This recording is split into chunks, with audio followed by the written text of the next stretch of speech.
ఇప్పుడు నేను మీకు టేస్టీ బ్రేక్ఫాస్ట్ అయితే చూపిస్తున్నానండి. ఇందులో 2 కప్పులు మైదా పిండి, చూడండి ఈ కప్పుతో 2 కప్పులు మైదా పిండి అయితే వేసాను.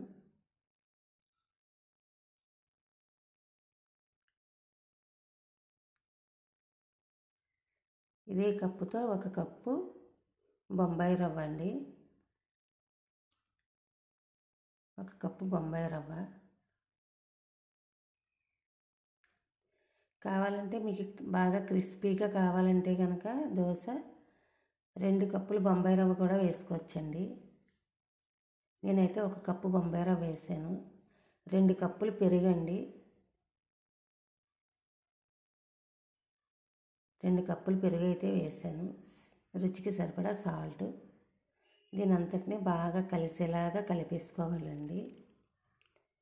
బాగా కలిసేలాగా కలిపేసుకుని, చూస్తున్నారు కదా, బాగా కలిసేలాగా దీన్ని అసలు గడ్డలు లేకుండా ఉండలాగా లేకుండా చక్కగా సాఫ్ట్గా వచ్చేంత వరకు చక్కగా కలిపేసుకోవాలండి. దీన్ని ఇలా కలిపేసుకుని కొంచెం చిటికెడు బేకింగ్ సోడా వేయాలండి.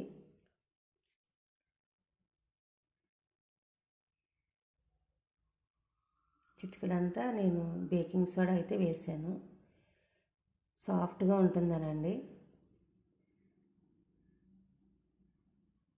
అలా బాగా కలిపేసుకున్న తర్వాత దీన్ని అలా మూత పెట్టి ఒక 3 అవర్స్ అలాగా దీన్ని ఉంచేయాలండి. 3 అవర్స్ అయిపోయింది. తర్వాత ఇందులో తరిగిన అల్లం, తరిగిన మిర్చి వేసేస్తున్నానండి. ఫస్ట్ తరిగిన అల్లం, తరిగిన ఆనియన్స్,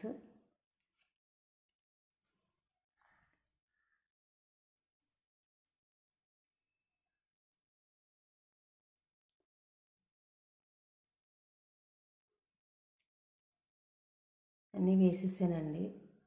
ఇందులో ఇప్పుడు నేను జీలకర్ర కూడా యాడ్ చేస్తానండి కొంచెం, అందుకనండి జీలకర్ర కూడా యాడ్ చేసేసాను.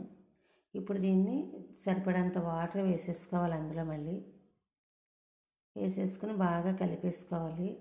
ఇదే పిండిని బజ్జీల్లాగా కూడా వేసుకోవచ్చండి. అంటే డీప్ ఫ్రై ఎందుకు, హెల్త్కి అంత మంచిది కాదు కదా అని నేను ఇలాగా దీన్ని దోశలాగా ప్రిపేర్ చేస్తాను. దోశ కూడా కాదండి, దీన్ని మజ్జిగ పొంగల్ అనాలండి. దీని పేరైతే మజ్జిగ పొంగలి. ఇలా పొంగల్లాగా కాకుండా బజ్జీలాగా కూడా వేసేసుకోవచ్చు ఈ పిండితో. కాకపోతే నేను పొంగల్లాగా వేయడానికని రెడీ చేశానండి పిండి. బజ్జీలాగా వేసుకోవాలంటే కొంచెం గట్టిగా ఉండాలి పిండి. మూత పెట్టేసామండి. ఇప్పుడు పెనం అయితే నేను పెట్టేస్తున్నానండి.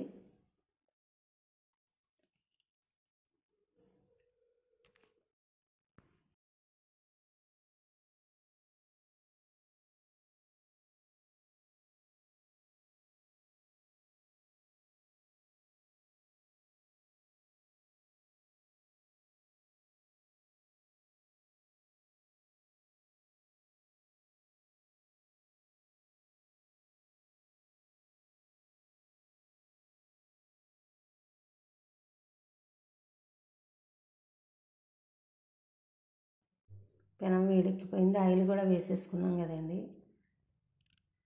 ఇది పొంగల్ కాబట్టి దీంట్లో ఫస్టే పెనం మీద ఆయిల్ అయితే వేసేయాలండి. ఎందుకంటే అట్టు మనం పలసగా చెయ్యం, పొంగల్ కాబట్టి కొంచెం దలసరిగానే ఉంటుందండి. బేకింగ్ సోడా అది వేసాం కదా, చాలా బాగుంటుందండి, సాఫ్ట్గా వస్తుందండి. మీరు బజ్జీలు వేసుకోవాలంటే ఇలాగే కొంచెం గట్టిగా ఉంచాలి పిండి. ఇదే సేమ్ మెదడులో కలిపేసుకుని కాస్త గట్టిగా కలుపుకోవాలి. ఇదేంటంటే నేను పొంగల్ కాబట్టి ఇలా కొంచెం వాటర్ వేసి కలిపానండి. చూస్తున్నారు కదా ఎంత బాగా వచ్చిందో.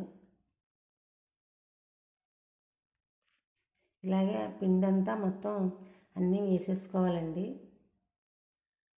అలా మూత అయితే పెట్టాలండి. దీని మీద మూత పెడితే సాఫ్ట్గా చక్కగా ఉడికిపోతుందండి పొంగలి.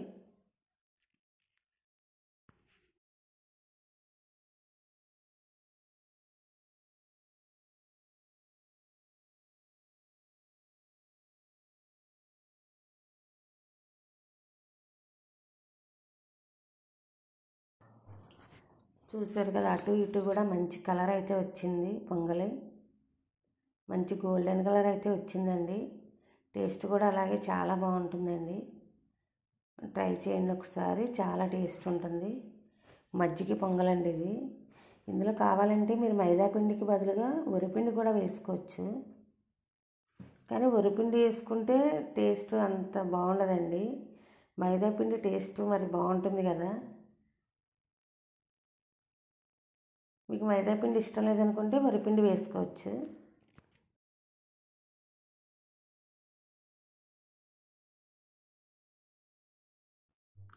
చూసారా ఎంత మంచి కలర్ వచ్చిందో పొంగలి.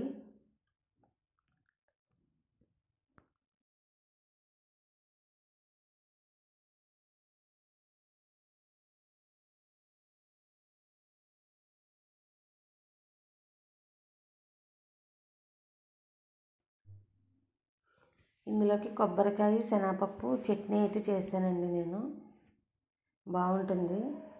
ఉట్టి కొబ్బరికాయ చట్నీ కూడా చేసుకోవచ్చు, లేదంటే బొంబాయి చట్నీ లాంటివి కూడా చాలా బాగుంటాయండి. కాకపోతే నేను కొబ్బరికాయ శనగపప్పు కాంబినేషన్లో చట్నీ చేశాను.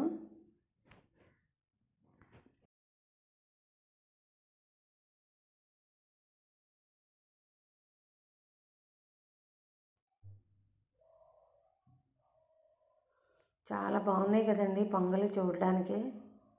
అసలు ఎప్పుడెప్పుడు తినేద్దామా అనిపిస్తుంది కదండి.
పిండి మొత్తం వేసేసుకున్నామండి.